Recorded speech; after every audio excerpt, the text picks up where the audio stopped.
Well, a trip to New York City would be ideal for any football player in the entire country. You've been there a couple times covering the event. We've had a couple different Pac-12 finalists over the years. Marcus Mariota actually won it. Christian McCaffrey was knocking on the door, should have won it. Justin Herbert, you have a Heisman vote. How likely is it that you'll be hanging out with him in the Big Apple? Well, we're going to find out, based on what the voters do. I mean, basically, it's been a popularity contest and a hype train, and that's fine if that's what it's going to be. But when I try to take an objective look, and I get the set we're in, it's the Pac-12 set, but you look at what Justin Herbert has done. He's going to be the all-time leading passer at Oregon. He's going to overtake a guy named Marcus. Oh, yeah. There's multiple categories. It's like passing, I think it's total touchdowns. Yeah, exactly. Total yards. I mean, he's clearly a talented player.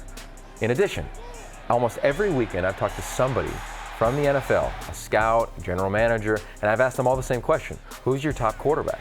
And every single time I've talked to somebody, they've all said Justin Herbert. And you look at his size, you look at the arm talent that he has, you look at the ceiling that he has, and then, of course, how he's played. So then we go to his numbers. He's one of 3 quarterbacks in the country in FBS. Justin Fields and Tua from Alabama, the other two, with 25 touchdown passes and 3 or fewer picks. I mean, he's doing it when everybody knows they got to stop him and slow him down. He came back to lead a team, and he's absolutely done that. This team is balling. They're going to go undefeated, in my opinion, in the Pac-12 conference play. Nobody's done that in the history of the Pac-12. So when I just look at that, I say, yeah, Pac-12 is known for quarterbacks. He's the best quarterback on the West Coast. He's a potential #1 draft pick. How is he not in the conversation? That's even before getting on a soapbox, Mike. That's just like straight up look at it. So I hope to those who have a vote, like myself, there's way too many of us, but those that have a vote, hold out. Don't jump on the hype train. Don't just base it off of stats. Watch the games.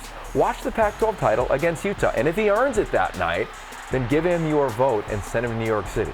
Can you imagine if he balls out against that team's defense?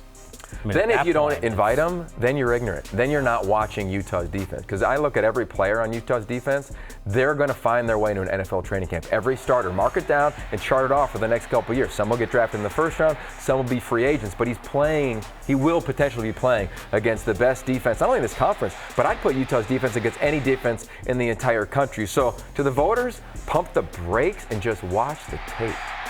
Tape says Justin Herbert should be heading to New York City. Maybe not win it, but certainly be in that conversation for a Heisman this season. The guy has been absolutely terrific.